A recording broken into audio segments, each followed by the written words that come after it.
네, 오늘 2025년 1월 21일입니다. 새벽 기도에 잠언 6장 1절에서 11절까지의 말씀으로 개미를 보고라는 제목으로 잠시 은혜를 나누겠습니다. 이제 지난 금요일에는 이제 부부간에 사이좋게 지내라 말씀을 드렸습니다. 이어서 잠언은 배우자가 아닌 다른 이성과도 잠자리를 하지 말라고 강하게 경고합니다.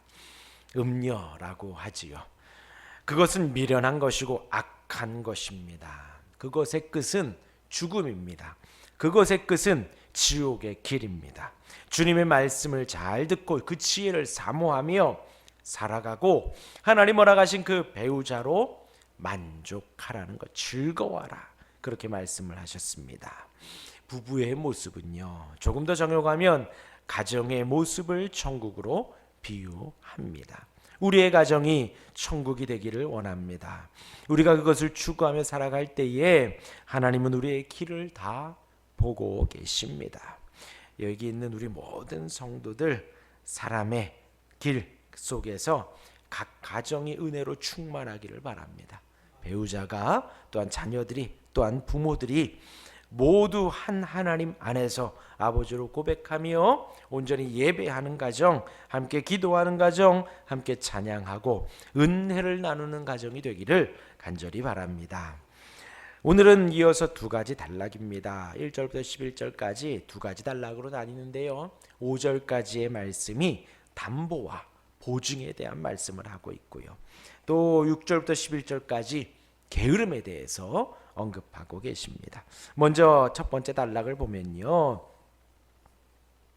담보와 보증에 대한 말씀이죠. 뭔가 빌려주는 것입니다. 혹은 보증에 대한 책임지겠다라는 것이지요. 근데 먼저 성경의 내용을 보면 이제 동료 이스라엘에게도 빌려줄 때에는 이자를 받지 말라고 그러한 대출을 금하고 계십니다.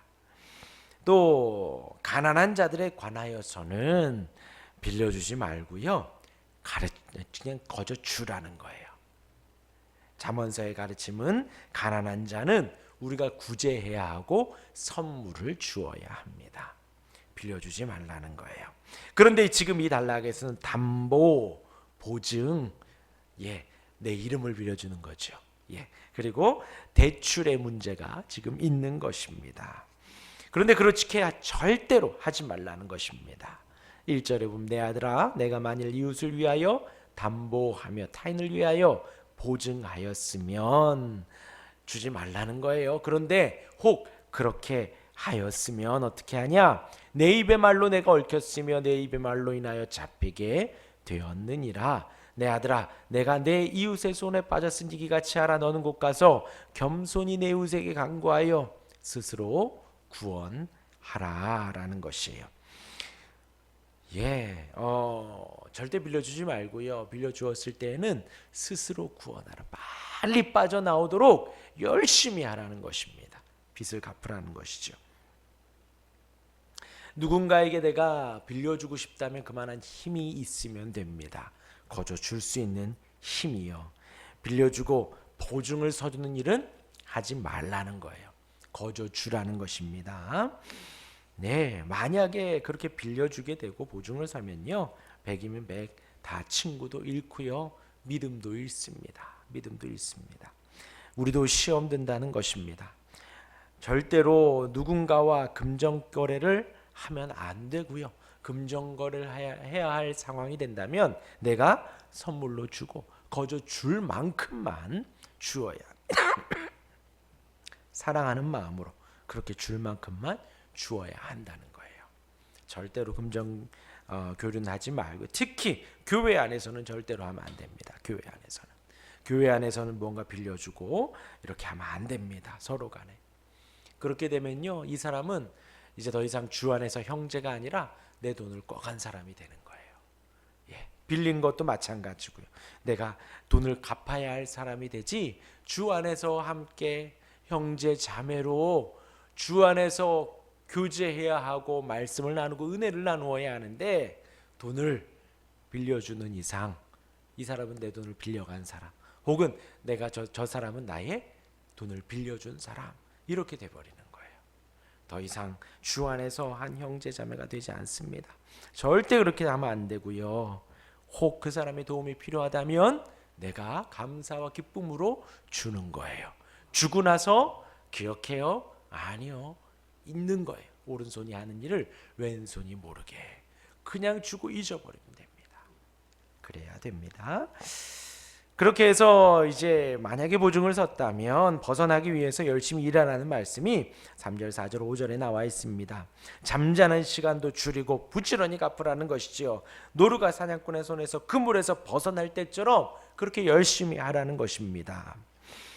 예, 만약에 그렇게 했다면 빨리 그 빚을 갚으라는 거예요. 열심히 일을 해서 갚으라는 것입니다. 이렇게 이제 첫 번째 단락이 마무리되는데요. 담보와 보증, 빚, 성경에 이렇게 나오면요, 우리가 누구를 기억해야 하느냐? 우리의 보증이 되시는, 우리의 죄짐을 대신 지신 예수 그리스도를 기억해야 합니다. 보증에 있어서 가장 완전히 청산해 주신 분이 바로 예수님이십니다. 예수님은 우리를 위해 자신이 죄의 희생이 되신 것입니다. 우리가 나이가 내 죄의 빚을 갚아야 하는데 우리 주님이 대신 갚아주신 거예요. 우리가 어떻게 갚을 수 있습니까? 우리가 갚을 수 없어요. 생명으로 갚아야 합니다. 피로 갚아야 합니다. 우리의 죄의 값은 사망이에요. 죄의 값은 사망이에요. 우리가 죽음으로 갚아야 하는데 우리 하나님 우리를 살리시기 위해, 또한 우리 예수님 우리를 살리시기 위해 십자가를 지신 것입니다. 고난 당하시고 희생 당하시고 죽음을 당하셨습니다. 우리의 죄를 대신 보증하시고 우리의 목숨을 건져내시기 위해 그의 목숨을 친히 내어 주신 것이지요. 모든 그 죄의 빚을 탕감해 주신 것입니다. 얼마나 감사한지요. 얼마나 감사한지요. 주님이 우리의 보증이 되고 주님이 이제 우리로 하여금 죄 없다, 법정 용어라 그랬죠. 무죄다, 꽝꽝꽝 해 주신 것입니다. 그러하기에 우리가 빌려줄 때에는 어떻게 해요? 그런 마음으로 빌려주고 그런 마음으로 담보를 서는 것입니다. 내가 책임질 만큼, 내가 감당할 만큼만 해주라는 것입니다. 그리고 오늘 말씀에는 절대로 그렇게 하지 말라는 거예요. 하지 말라는 거예요. 네, 이어서 이제 두 번째 단락입니다. 6절에서 11절까지 이제 보증에 대한 부분 말씀을 하시고 게으름에 대해서 말씀하고 계십니다. 이제 잠언서에는 재미있는 말씀이 종종 나오지요. 오늘도 그 중에 하나입니다. 우리 6절 같이 한번 읽어볼까요? 6절입니다. 시작. 게으른 자여 개미에게 가서 그가 하는 것을 보고 지혜를 얻으라. 곧 우리 인생에 있어서 게으름은 다 벗어버리라는 거예요. 게으름은요, 개미와 같이 근면한 생활 양식으로 살아가라는 것입니다. 그랬더니 이제 현대 어떤 그 학자가 개미를 연구했다 그러죠. 연구했더니 이 개미들 사이에서는 두령도 있고 감독자도 있다라는 거예요. 맞은 이제 다음 7절에 보면 뭐라 그래요? 두령도 없고 감독자도 없고 통치자도 없다라고 하지만 어떤 학자가 연구했다는 거예요. 그랬더니 감독자도 있고 통수권자도 있더라는 거죠. 그걸 말하는 것이 아니고요. 그렇죠? 열심히 일하는, 요 성경에 기록될 그 당시에 열심히 일하는 개미의 모습을 보라는 것입니다. 끊임없이 노동을 하지요. 겨울에 버틸 충분한 식량을 모두가 힘을 합쳐서 모읍니다. 열심히 사는 개미를 보고 우리가 배우라는 것이에요. 개미가 열심히 삽니다. 열심히 살아서 누가 이득을 보지요? 개미 자신도 이득을 보고 그 개미 세계의 개미 공동체까지도 생존을 이어가는 것입니다. 우리도 마찬가지지요. 열심히 게으르지 말고 열심히 살으라는 거예요. 이어서 9절과 10절입니다. 게으른 자여 내가 어느 때까지 누워 있겠느냐? 내가 어느 때까지 잠을 이어 가겠느냐? 잠이 9절이요 게으른 자여 내가 어느 때까지 누워 있느냐 내가 어느 때에 잠이 깨어 일어나겠느냐 좀 더 자자 좀 더 졸자 손을 모으고 좀 더 누워 있자 하면 내 빈궁이 강도같이 오며 내 곰핍이 군사같이 이르리라. 게으른 자는 침대에서 나오지 않는 특징이 있지요. 침대에서 나오지 않는 부지런해야 합니다. 침대에서 일어나야 합니다. 그렇지 않으면 좀 더 자자 하고 좀 더 졸자 하고 손을 모으고 좀 더 누워 있자 하면 빈궁이 강도같이 오며 내 곰핍이 군사같이 이르리라. 이 게으름과 근면을 생각할 때 아까 말씀드린 대로 한 개인을 생각하면 안 됩니다. 공동체의 생존이 달려 있습니다. 마찬가지죠. 가정에서도 한 사람이 그러면 가족 모두가 힘들어하는 것 알 수 있잖아요. 게으름과 근면을 생각할 때에 우리는 개인뿐만이 아니라 우리의 공동체도 우리의 가정도 함께 살아나고 함께 힘들어하는 것입니다.